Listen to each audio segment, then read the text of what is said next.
Attends quoi? Vous n'êtes pas allé à Paris et Ludique? Ou alors vous y êtes allé et vous voulez un retour d'expérience? Salut tout le monde, c'est Wawa, j'espère que vous allez bien. Effectivement, c'est la première fois que je vais à Paris et Ludique, donc voici une petite vidéo récap. Ça fait plus de 10 ans que je vais à Japan Expo, mais cette année non, je suis pas allé à Japan Expo, je suis allé à Paris et Ludique pour aller tester tous les jeux, pour aller voir les gens, pour découvrir le festival qui est en extérieur, donc ça c'est cool. En plus, moi je me promène avec mes lunettes de soleil, donc si vous avez vu un gars avec des lunettes de soleil jaunes, c'était peut-être moi. Mais il y a des petits rigolos d'Asmodée qui ont aussi mis des lunettes jaunes, hein, donc vous pouvez peut-être confondre avec eux. Mais voilà, c'était trop cool, donc on va parler du festival, les jeux que j'ai joués, les jeux que j'ai vus de loin, les jeux que j'aurais aimé jouer, les gens que j'ai rencontrés. Voilà, vous pouvez tout retrouver sur la timeline. Et un grand merci aux bénévoles, vous avez fait un travail formidable. C'était super bien organisé, même pour la bouffe et tout, c'était hyper rapide pour rentrer dans le festival. Franchement, chapeau. Donc je suis arrivé du vendredi. Vendredi, franchement, c'était calme, hein. Il y avait pas grand monde, c'était tranquille. J'étais allé en solo au festival, mais j'ai rencontré pas mal de gens. D'ailleurs, vous allez voir que dans les festivals de jeux, il n'y a pas beaucoup de jeux en solo finalement. C'est assez dur de jouer en solo sur des tables. Bon, il y en a quelques-uns quand même, mais pas beaucoup. Allez, c'est parti, on commence par les jeux joués. Je suis arrivé, j'ai joué à Pitch Out. On m'a expliqué les règles de Pitch Out. Donc ça, c'est un jeu qui est déjà sorti. C'était sur une table. Tu prends tes petits bonhommes qui sont des petits... comment appeler ça? Des petits galets, quoi. Et puis, tu fais des pichenettes avec et tu dois faire sortir l'adversaire qui a aussi ses petits galets. Paf, paf, paf, tu le fais sortir de la table pour gagner. La particularité, c'est que en fait, ton équipe... Chacun de tes petits galets, ils ont un petit pouvoir. Il y en a un, il peut se déplacer 2 fois. Il y en a un, s'il touche l'adversaire, il le tue, etc. Merde. Vas-y, attention, toute la France te voit. Ouh là là, c'est magnifique. Attention, je vais attaquer pour la première fois de ma vie. Oh non, il n'est pas mort. Et en fait, j'ai joué contre un champion apparemment, hein. Le mec, c'était un champion. Il m'a dit, je suis champion de je sais pas quoi, Pitch Out. Ah ok, bon, je me suis fait défoncer, mais en tout cas, c'était rigolo. Donc j'ai joué à POC, c'est une sorte de pétanque où tu as des gros dés en fait, hein, et tu lances 2 cochonnets noirs, des dés noirs. Et tu dois t'approcher le plus possible de ces cochonnets qui vont faire genre un x5, et toi tu lances un 2, ça fait 5 x 2, etc. Bon bref, c'est le plus proche du cochonnet qui gagne les points. Tu peux aussi, bien sûr, comme à la pétanque, tu tires ou tu pointes, tu peux tout dégommer si tu veux, si tu y arrives. Et alors les dés, ils étaient quand même usés à force, donc c'est peut-être moins résistant qu'une pétanque, mais en tout cas, c'était rigolo. Et en autre jeu en extérieur, j'ai joué aussi à Swoopy, qui est une sorte de frisbee. Tu lances tes frisbees et tu as aussi 3 sortes de cochonnets ronds. Tu dois t'approcher le plus possible, mais attention, si quelqu'un tombe sur toi, il te fait perdre des points. Oh, pas mal. Pas mal, alors attends. Non. Le 3, vous voyez là-bas, tout là-bas. Oh, en plus, je suis sûr, il touche. Ça touche, donc c'est bon. Oh, mais j'en recouvre. Oh, là, vous avez 2, 4, 5 points, et moi j'ai 0. Ok, bah, je crois que j'ai gagné ma première partie. La première manche, c'est le premier à 21. Ah ok, c'était la première manche. Bon, c'était rigolo aussi, finalement. Moi, j'aime bien les jeux d'extérieur, hein, c'est toujours la bonne ambiance. Bon bah voilà, il y en a de plus en plus, comme ça il y a du choix, c'est cool, hein, pourquoi pas. Ensuite j'ai joué à Flipperbox, le manoir de l'horreur. Tu poses ton dé, tu tires, ça descend sur les escaliers, c'est le bordel parce qu'il y a des x2, x5 partout, il y a des trucs sur les côtés, c'est pas très large non plus, il y a des trous, tu peux tomber dans les trous, tu peux toucher des monstres, enfin... En tout cas, c'était assez rigolo. Et moi, je possède chez moi Tumbling Dice. Donc Tumbling Dice, en fait, si vous voulez, c'est un Flipperbox, mais en version deluxe en bois, sans le côté flipper. C'est vraiment des x2, x3 et tu lances tes dés. Alors, Tumbling Dice, c'est beaucoup plus large que Flipperbox et t'as pas des trucs sur les côtés, t'as pas des trous. Donc, en fait, dans Tumbling Dice, tu peux quand même jouer la dextérité au bout d'un moment. Si tu arrives à travailler ta dextérité, tu peux arriver à faire des choses plutôt cool, à bien te placer, à bien dégommer les ennemis, etc. Là, dans Flipperbox, c'est un peu plus du hasard parce que comme il y a des trous, des monstres, des trucs sur les côtés, tu lances ton truc, tu vois ce qui va se passer un peu comme dans un flipper finalement. Donc, ça reprend bien le principe du flipper. Tu lances ta boule et ça va partir dans tous les sens.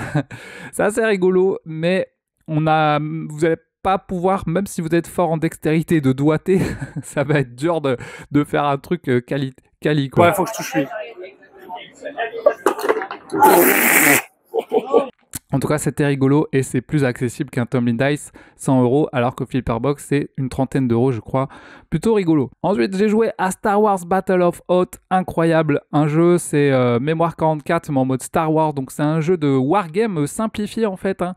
Donc, c'est du 1 contre 1, quoique il y ait marqué 2 à 4 sur la boîte. Donc, je sais pas ce que ça donne à 4. On a joué à 2. Il y avait une version géante, d'ailleurs, qui était incroyable. Tu joues l'Empire ou tu joues l'Alliance, les gentils ou les méchants. Tu as des cartes devant toi, tu joues une carte, ta carte elle va te dire activer 3 unités par exemple. Tu actives tes unités qui sont des troupes. Moi j'avais les méchants, donc j'avais des troupes et j'avais aussi des TBTT.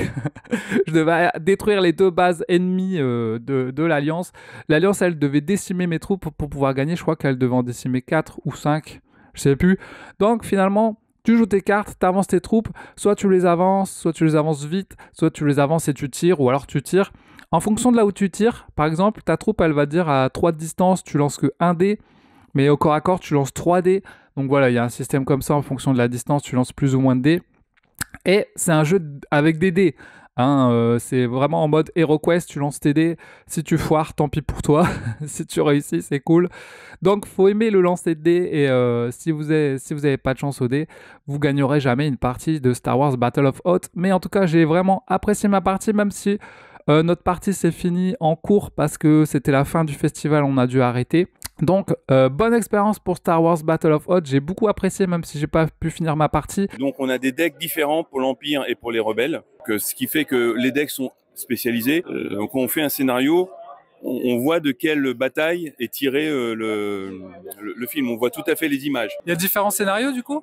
Il y a 18 scénarios dans la boîte de base. En fin de compte, le plateau, il est double face. Et vous avez un plateau de l'autre côté qui est beaucoup plus grand. Vous avez un demi-plateau, donc avec 2 boîtes de jeu. Vous pouvez faire des boîtes épiques. Voilà. Alors, par rapport à Mémoire 44, il est beaucoup plus accessible et beaucoup plus rapide. Okay. Mémoire 44, il va être beaucoup plus stratégique. Il va y avoir toute une phase de mise en place. Alors que là, le plateau étant plus petit, il faut y aller tout de suite. Il faut vraiment rentrer tout de suite dans la bataille. Et voilà, on déroule tout de suite. Et donc, les parties, c'est 20 minutes, alors que Mémoire 44, c'est 45 minutes.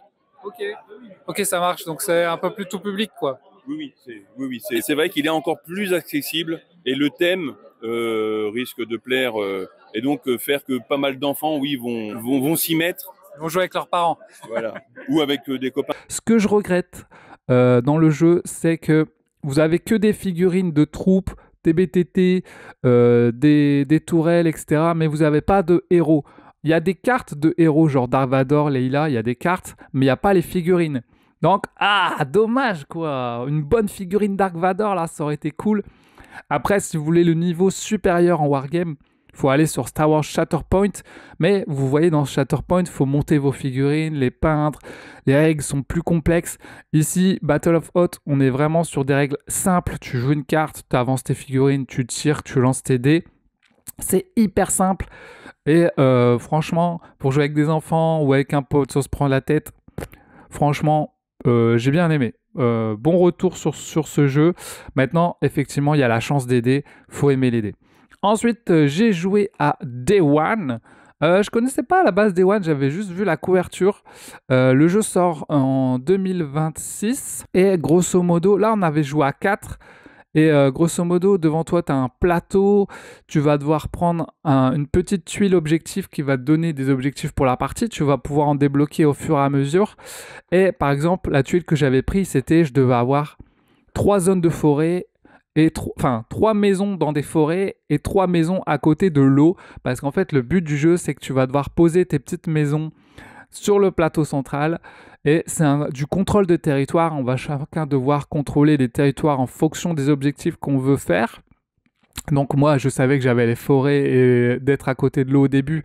Donc je focalisais sur les forêts. C'est hyper simple les tours de jeu. C'est soit tu pioches 2 cartes, soit tu joues tes cartes pour placer tes maisons. Et pour placer tes maisons, il faut que tu joues déjà une carte de base, absolument. Et ensuite, tu joues autant de cartes que tu veux pour te déplacer. Et tu dois jouer les cartes qui correspondent au lieu où tu vas en fait. Si tu vas dans une forêt, il faut jouer une carte où il y a une forêt dessus. Si tu vas dans un désert, il faut jouer une carte où il y a un désert. Donc quand tu vas piocher les cartes à choisir dans la petite rivière, tu vas piocher, ah je veux aller dans la forêt, il me faut une carte de forêt. Je veux aller dans l'eau, passer sur l'eau, il me faut des cartes de l'eau. Donc voilà, il y a tout un aspect. En fait, c'est hyper simple à jouer, mais quand vient ton tour de jeu, tu réfléchis à ce que tu vas faire. Est-ce que je fais ça? Est-ce que je pioche pour après, le tour d'après? Tu débloques des maisons, tu poses tes maisons.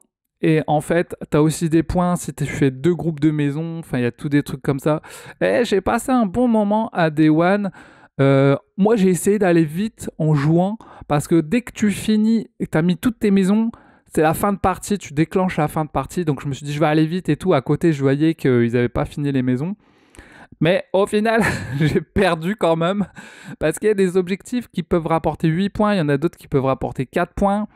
Ce qui est pas mal, c'est que la truc centrale, c'est des tuiles que tu peux moduler un peu comme tu veux. Donc, tu n'auras jamais vraiment le même plateau central. Ça va se moduler.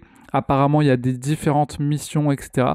Donc, j'ai passé un bon moment sur Day One. C'est vraiment un jeu, tu prends tes cartes, tu poses tes cartes, tu places tes trucs. Alors, monsieur, que pensez-vous du fait que j'ai pris votre territoire? Je le prends personnellement et ça se paiera. Il va y avoir des pouces négatifs sous certaines vidéos. Oh oh. Il y a des combos à faire où tu récupères aussi des trucs sur le plateau. Tu peux gagner du feu, celui qui a le plus de feu, il y a le plus de points. Enfin, il y a pas mal de systèmes de scoring. Le jeu est pas trop complexe non plus.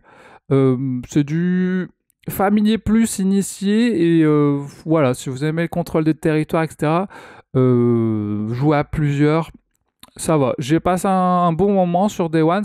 On a mis quoi, 45 minutes, 1 heure avec les explications de règles. C'était sympa, c'était cool, il faut aimer ce genre de jeu. Ensuite, j'ai joué à Tech Time. Tech Time, c'est littéralement The Mind en mieux et avec une horloge au milieu. En gros, The Mind, tu as des cartes dans ta main. Chacun a des cartes dans sa main avec des chiffres et chacun va placer ses cartes dans l'ordre chronologique, mais tu sais pas quand, tu sais pas ce que les gens ont, donc tu fais un peu ça au hasard.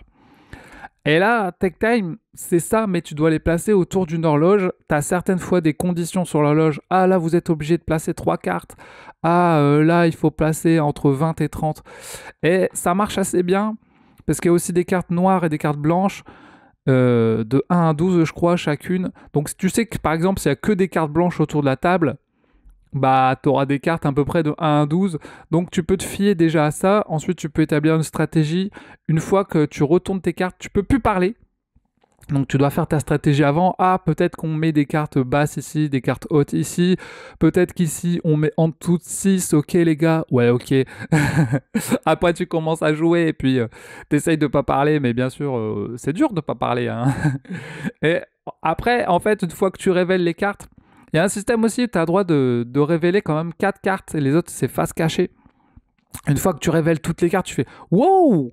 On a réussi, bravo, t'es content et tout. Alors que dans The Mind, je me souviens que si t'avais réussi, tu disais ouais, cool et tout.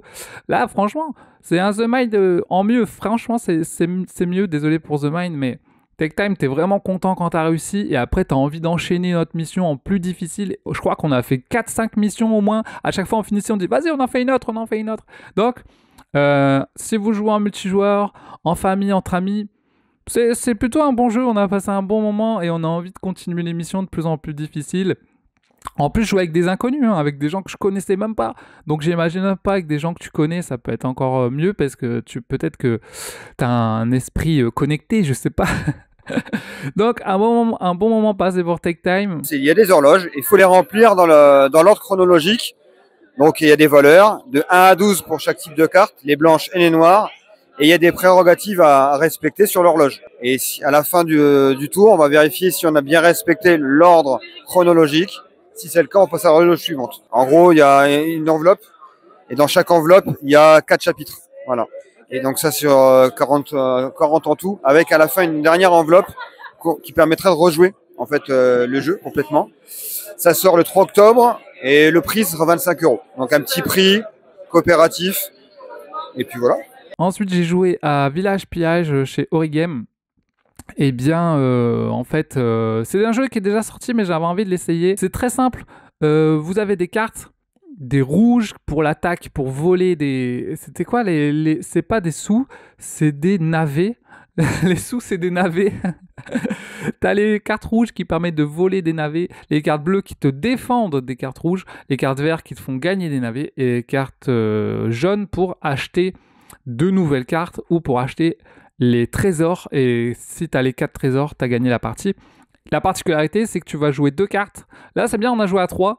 Donc, tu joues 2 cartes, une sur ton voisin de gauche, une sur ton voisin de droite. Tu joues celle que tu veux, hein. Soit tu veux aller voler, soit tu vas gagner des trucs. Eux, pareil.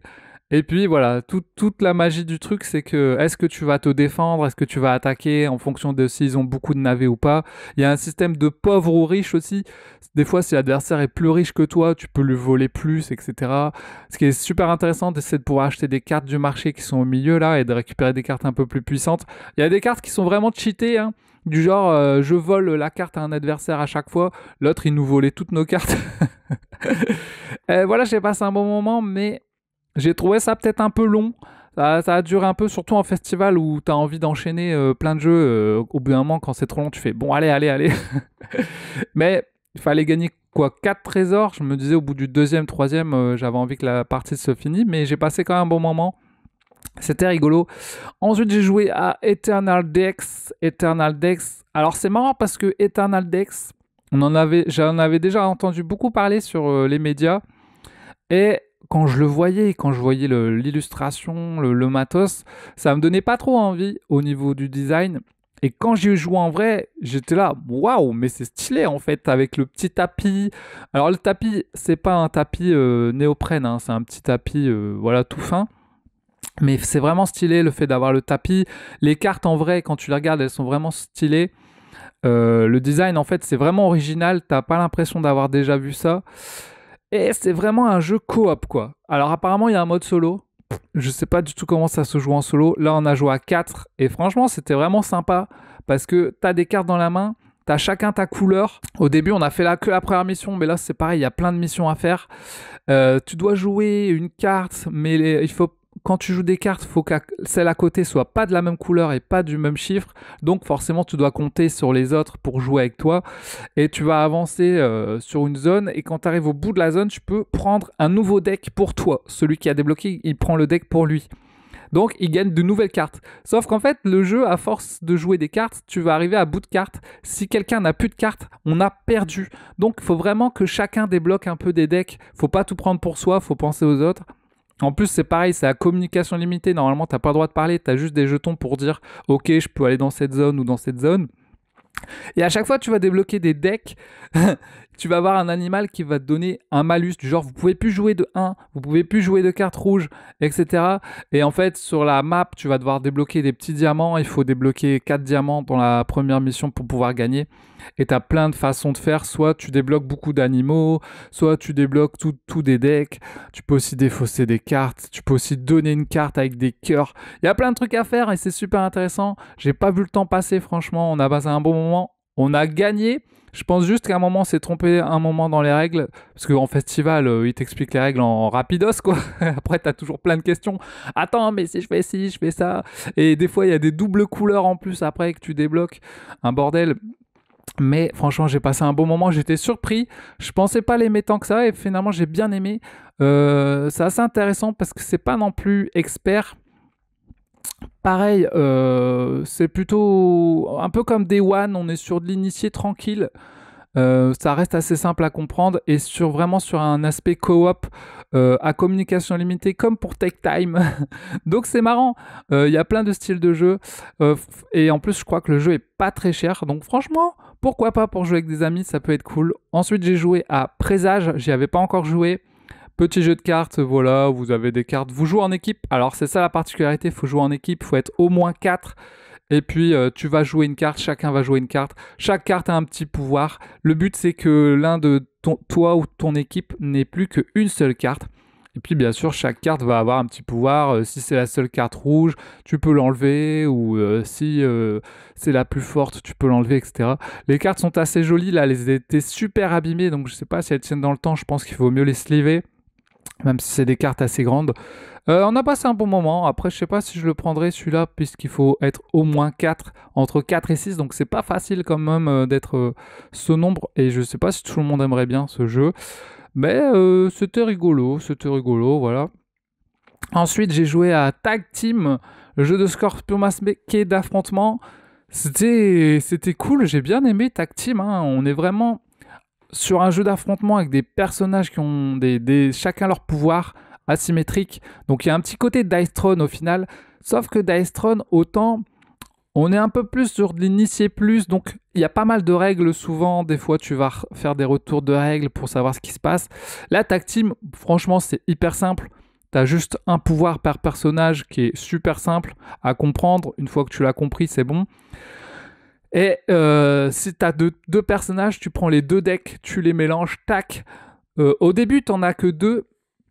T'as une carte pour chaque perso, ton adversaire aussi. Donc tu vois c'est quoi tes cartes, tu vois c'est quoi les cartes de l'adversaire. Tu joues une carte contre une carte, il se passe ce qui se passe. Ça peut être une attaque, une défense, un bonus. Après, tu joues la deuxième et après, tu vas piocher 3 nouvelles cartes. Tu vas en choisir une parmi les 3. Donc ça, c'est trop bien. Tu choisis parmi les 3. Est-ce que je vais jouer plutôt de l'attaque? Est-ce que je vais jouer plutôt de la défense? Donc au début, tu joues un peu au hasard et en fait, tu te rends compte que c'est un jeu de mémoire quand même. Parce que tes cartes que tu vas jouer, tu es obligé de les jouer toujours dans le même ordre. Donc, tu sais ce que ton adversaire a joué et ah, il y a l'ambulance. Tu sais ce que toi, tu as joué et lui, il sait aussi. Donc, si tu sais qu'il a beaucoup de cartes de soins, par exemple, ou beaucoup de cartes d'attaque, tu te dis, bon, je vais peut-être prendre une carte de défense. Ta carte, tu la mets où tu veux dans les cartes que tu vas jouer, mais le reste, ça reste dans le même ordre. Donc, il y a un petit côté jeu de mémoire, il y a un petit côté, il faut que je vois ce que l'autre il fait et ce que moi je fais. Donc on a fait qu'une partie, on avait chacun nos persos. Ça donne vachement envie de découvrir les autres persos. Il y a plein de personnages dans la boîte, je crois qu'il y en a 17, je suis plus sûr. Donc là, on en a joué chacun 2. Ça donne envie de découvrir les autres cartes. Franchement, c'est une sorte de Dice Throne sans dés, mais plus simple, plus accessible. Tu peux jouer avec des enfants, tu peux jouer sans te prendre la tête. Tag Team, j'ai passé un bon moment, c'était cool. Et j'étais surpris qu'il y avait un côté mémoire quand même, je m'attendais pas à ça du tout. Et voilà, c'était cool, ça s'est fini assez vite. J'ai eu de la chance parce qu'en fait, dès que tu tues un personnage adverse, t'as gagné. T'as pas besoin de tuer les 2. Mon adversaire, il avait un personnage viking qui se transforme en loup. Je l'ai tué juste avant qu'il se transforme en loup. J'ai eu de la chance parce qu'une fois qu'il se transforme en loup, il récupère tous ses points de vie et il devient hyper puissant. Donc après, voilà, c'est à voir s'il n'y a pas des personnages qui sont plus forts que d'autres. Tu peux faire des synergies entre certains personnages. C'est là que ça peut devenir super intéressant une fois que tu connais tous les personnages, faire des synergies et tout. Et là, je vois bien qu'il puisse avoir des tournois sur ce jeu. Ça peut être plutôt cool. Ensuite, j'ai joué à Tale of Kunugi. Donc, j'ai joué avec l'auteur, hein, parce que quand je suis arrivé, c'était vers la fin du festival, le samedi. Il y avait plus grand monde. Au début, je voulais jouer en solo. L'auteur, il m'a dit « Ah bah non, je vais jouer avec toi. » Super sympa, l'auteur. Et en fait, tu dois construire ton arbre au fur et à mesure, mais c'est coopératif. Alors, c'est bizarre parce que tu as des objectifs. Et j'ai demandé à l'auteur, j'ai dit, bah, on aurait pu faire aussi un mode compétitif, quoi. Chacun fait son objectif et gagner le plus de points. Il m'a dit, non, on voulait pas faire ça, on voulait que ça reste coopératif. Donc, effectivement, tu as des objectifs. Contrairement à un Nekojima où tu vas construire ta tour, tu mets un peu des chats et puis voilà, si elle s'écroule, voilà, c'est tout. Le but, c'est d'aller le plus haut possible. Là le Tale of Kunugi, tu as vraiment des objectifs à réaliser pendant ta partie. Placer des petites lanternes, 4 lanternes sur une branche d'arbre, une des dernières branches d'arbre, 6 lanternes tout autour de l'arbre, 4 morceaux de corde accrochés comme ça. Donc tu vois selon tes objectifs que les autres ne savent pas. Tu les réalises, etc. Et à la fin, tu gagneras tes points si tu as réussi des objectifs. Et quand tu fais tomber des trucs, tu peux utiliser des noisettes pour les récupérer. Tu peux gagner des noisettes. Donc, c'est un peu plus complexe qu'un Nekojima. On en a parlé avec l'auteur. Je lui ai demandé c'était quoi les inspirations de son jeu. C'est pas Nekojima parce qu'ils ont commencé à travailler sur leur jeu avant que le jeu sorte. Donc, c'est juste une coïncidence. Mais il aimait bien les jeux de dextérité et de coopération. Combien de temps ça vous a mis pour faire le jeu? Eh bien, 1 an et demi de développement. Et vous êtes fiers de votre jeu? Alors, on est très fiers et il fonctionne plutôt bien, donc on est très content. C'est vraiment quelque chose de nouveau. Tout le monde nous dit que le gameplay est vraiment sympa, novateur. Il y a une combinaison de jeu en coop, d'adresse et un petit peu de stratégie, et ça plaît énormément. Super. Vous aimeriez bien faire d'autres jeux? Oui, il y en a déjà en préparation. Cool. Bah merci. Merci beaucoup. Donc il a essayé de créer ça et franchement le matériel est magnifique et quand tu as construit ton arbre, c'est vraiment stylé. Après, faut aimer les jeux où justement tu as des objectifs à faire. Si tu n'y arrives pas, t'as pas les points. Mais je pense le principal, c'est de prendre du plaisir à construire son arbre et à la fin, c'est super beau. Donc voilà pour Tale of Königi. En tout cas, je suis content d'avoir joué à tous ces jeux. C'était vraiment cool. Dites-moi en commentaire à quoi vous avez joué pendant le festival. Est-ce que vous m'avez vu avec mes lunettes? Et puis, quel jeu vous aurez aimé jouer? Est-ce que vous avez joué à ces jeux-là? Est-ce que vous avez des retours à faire sur ces jeux-là? N'hésitez pas à tout me dire en commentaire. J'ai vu aussi pour les joueurs solo Mini Rogue saison 2. Alors malheureusement j'ai pas pu y jouer. J'ai demandé si je pouvais jouer. Ils m'ont dit non, la boîte elle est juste là pour faire belle en gros. On pouvait pas y jouer. Je vous mets quelques images. Voilà Mini Rogue la saison 2. Les joueurs solo l'attendent impatiemment. Parce que c'est un jeu cool pour les joueurs solo d'aller affronter les boss, les monstres et tout, et d'augmenter, de monter dans le donjon. Donc dans Mini Rogue saison 2, il y a des nouveaux persos, bien sûr, des nouveaux monstres et tout. Donc bien envie de voir ça. J'attends de voir ce que ça va donner, Mini Rogue saison 2. J'ai vu aussi Rolling Sea, je voulais revenir pour y jouer, j'ai pas pu y jouer. Voilà, j'ai parlé un peu avec un gars de Nuts qui m'a expliqué les règles. Bon, j'ai pas tout compris puisque j'ai du mal à comprendre tant que je joue pas en général. Hein. Mais voilà, le jeu aussi n'est pas encore sorti. La campagne Kickstarter vient de se terminer, il sort l'année prochaine, donc en 2026. C'est un run and write qui raconte des aventures de type Sinbad le marin, c'est-à-dire qu'on est un petit navigateur, on va commencer avec un bateau, on va choisir un port de départ et à chaque tour, on va pouvoir déplacer notre bateau pour faire des explorations.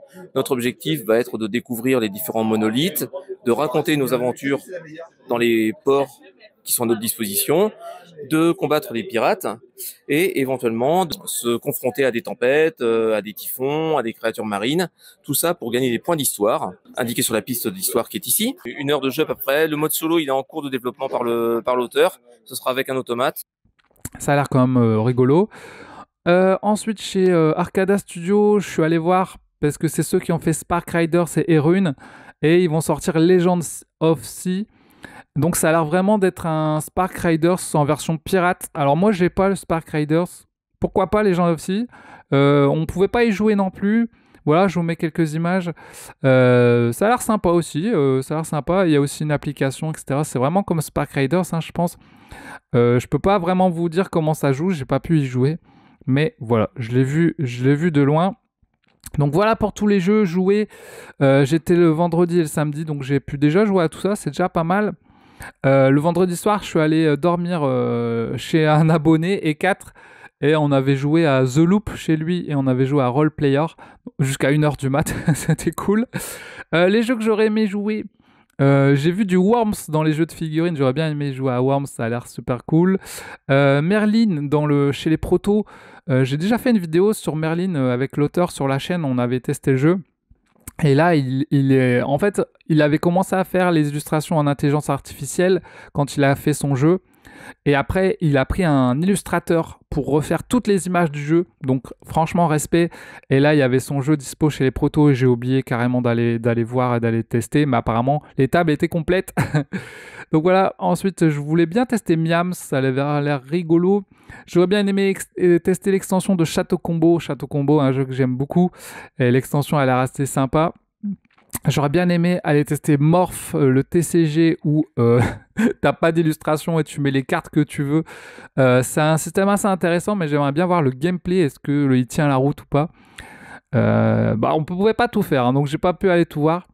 J'aurais bien aimé avoir le chat et la tour pour voir si c'est aussi un jeu de dextérité avec des chats et une tour. Alors c'est marrant, j'ai un jeu comme ça de chats à construire comme ça qui est pas rigolo du tout. Alors que Nekojima est assez rigolo. Donc est-ce que celui-là va être rigolo, le chat et la tour? J'attends de voir. Donc voilà un peu pour les jeux joués, les jeux que j'aurais aimé jouer, les jeux que j'ai vus. Ensuite, j'ai rencontré l'Udema de Punchboard. On a passé pas mal de temps à parler et on a joué ensemble à Day One justement. Je suis allé dormir chez E4, donc ça c'était cool. C'est un gars du Discord. Du Discord, il y avait aussi Johan. J'ai vu des Instagrammeurs, c'est Antoine, Dim Ludique, avec qui on a fait le tournoi Leaders. Effectivement, on a fait un tournoi Leaders, je vous en parle juste après. J'ai vu Anto aussi d'Instagram et j'ai vu plein de gens, des abonnés, vous êtes venus me voir, c'était trop marrant. Vous êtes venus me prendre en photo avec moi, il y a même une dame qui, qui a demandé une dédicace. Elle arrive avec son bouquin et dit Wawa, je peux avoir une dédicace? Je suis là, quoi? Je suis pas Georges Clooney, hein. Et du coup, j'ai jamais fait de dédicace en tant que Wawa, donc je savais même pas quoi signer. J'ai signé Wawa, mais c'était trop marrant. Elle m'a dit j'aimerais bien avoir des dédicaces de plein de youtubeurs différents. Effectivement, il y avait plein de youtubeurs et de médias, d'instagrammeurs au festival. Bah, c'est normal, hein. Donc, si tu es là, si tu regardes la vidéo, n'hésite pas à me dire tu as réussi à avoir les signatures de qui. J'aimerais bien le savoir parce que moi aussi, j'ai vu plein de médias de loin. J'ai pas forcément parlé à tout le monde. En plus, je sais pas s'ils me connaissent, je sais pas s'ils m'aiment bien. Et puis, ils sont super occupés. Donc, des fois, j'ose pas trop aller parler aux gens. Ça dépend du mood et ça dépend s'ils me voient ou pas. Mais j'ai vu plein de médias de loin. Mais moi, je suis toujours open. Si vous voulez venir me parler, si vous voulez discuter avec moi, n'hésitez pas.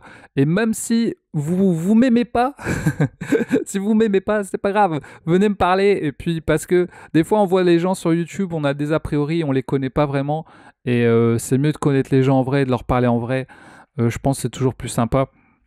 Ça débloque parfois les choses. Donc, voilà. Et donc... j'ai fait un tournoi Leaders, j'avais trop envie de faire un tournoi Leaders. Je savais qu'il y avait des petits goodies pour Leaders et j'avais trop envie. Tant pis, si ça durait 1 heure ou 2 heures, j'avais envie de faire le tournoi Leaders. J'ai fait le tournoi Leaders, les amis. Je me suis fait défoncer. Je rigole. Je ne me suis pas fait défoncer. On a ramené... On a ramené la coupe à la maison, comme on dit. On a ramené la coupe à la maison, les gens étaient super sympas. J'ai eu de la chance parce que la première personne sur qui je suis tombé n'avait jamais joué au jeu. Donc je l'ai aidé un peu, je lui ai expliqué un peu comment ça se jouait. Bon, bah tu fais un tournoi, t'as jamais joué au jeu, c'est chaud quoi. Mais c'était trop marrant, les gens étaient super sympas. Et d'ailleurs, je me suis retrouvé en finale contre Dim Ludique, un Instagrammeur. Très sympa. Et c'était chaud, hein, c'était chaud. Franchement, Leader, ça te met une pression de fou. Quand tu joues, en général, moi je joue sur Board Game Arena, là j'ai pu jouer en vrai, c'était vraiment sympa de pouvoir jouer en vrai. Donc merci à tous ceux qui ont participé au tournoi et à tous les tournois. Voilà, j'ai gagné des petits goodies, je vais vous les montrer après. Et puis voilà, c'était cool, hein. En tout cas, j'ai passé un super festival, c'était trop cool. Peut-être que je reviendrai l'année prochaine. Voilà, c'était cool. Je suis venu en train, j'ai dormi chez un abonné. C'était super cool. Les gens étaient cool, les jeux c'était cool. Après, voilà, en jeu nouveauté, il n'y avait pas non plus tant que ça des nouveautés, mais il y en avait quand même. Voilà, moi ça m'arrange parce que Paris, c'est pas si loin de chez moi, c'est à 1h30 à peu près de chez moi, alors que Cannes, etc., c'est hyper loin. Donc voilà, j'ai ramené un petit programme du festival, petit programme bonus, un petit jeton tournoi parce que j'ai participé au tournoi. Je peux me l'accrocher ici. Ensuite, j'ai gagné des petites cartes pour croix à la roue de la fortune. Le million, le million, le million, le million. Croix! Carte pour mon croix, j'ai envie de dire. J'adore, en plus je l'ai. La carte pour mon croix. Mais Oh, je vous offre la carte postale. incroyable. Pourquoi? Parce que c'est les 15 ans d'Ori Games. C'est vrai? Ouais. Il est marqué 25 ans. Mais c'est Non, quoi? c'est Croix qui a ouais. 25 ans. Donc ça, c'est pour la nouvelle version de croix, pas pour l'ancienne. J'ai ramené un petit magazine, voilà, sur les jeux de société. Plutôt cool. Pourquoi pas. Et au tournoi Leaders, j'ai gagné du coup un pion pour mettre son personnage dessus. C'est un pion un peu plus gros. Et de nouveaux skins magnifiques. Alors j'en ai 2, mais je sais qu'il y en a 3. Dommage, j'aurais bien aimé avoir les 3, mais bon. Et là, le jeton, j'en ai qu'un. Et il y a 2 leaders, donc il m'en manque un. C'est pas grave. En tout cas, ça fait super plaisir. Et j'ai ramené un petit jeu du festival. Vous l'avez peut-être vu dans la vidéo. Il est caché, les amis. Ce jeu c'est Tulico et voilà, il est magnifique, de 2 à 4 joueurs chez Studio H. Donc voilà, j'ai pas encore joué, je l'ai pas encore unboxé. Donc je ferai une vidéo unboxing sur la chaîne pour voir le matos. Et puis bien sûr je vous donnerai mon avis dans le café des jeux, les vidéos je vous donne mon avis sur les jeux. Donc voilà, si ça vous a plu, et ben c'est cool. Si ça vous a pas plu, tant pis, n'hésitez pas à me faire un retour sur les jeux joués, etc. Je vous mets les jeux en description si vous les recherchez. Et puis on se retrouve aux prochaines vidéos les amis. Je vous fais des gros bisous. Et puis merci à tous ceux qui sont venus me dire bonjour, c'était trop cool. Et vivement le prochain festival, j'ai envie de dire. Allez, salut tout le monde, tchuss. Il va y avoir des pouces négatifs sous certaines vidéos. Room to live, shelves on display, miniatures on meatball leading the way. Every box on rack, the story to tell. Board games and vibes, what does it well? Room to live, shelves on display, miniatures on meatball leading the way. Every box on rack, the story to tell. Board games and vibes, what does it well? What does it well? Il va y avoir des pouces négatifs sous certaines vidéos. Solo. Il va y avoir des pouces négatifs sous certaines vidéos.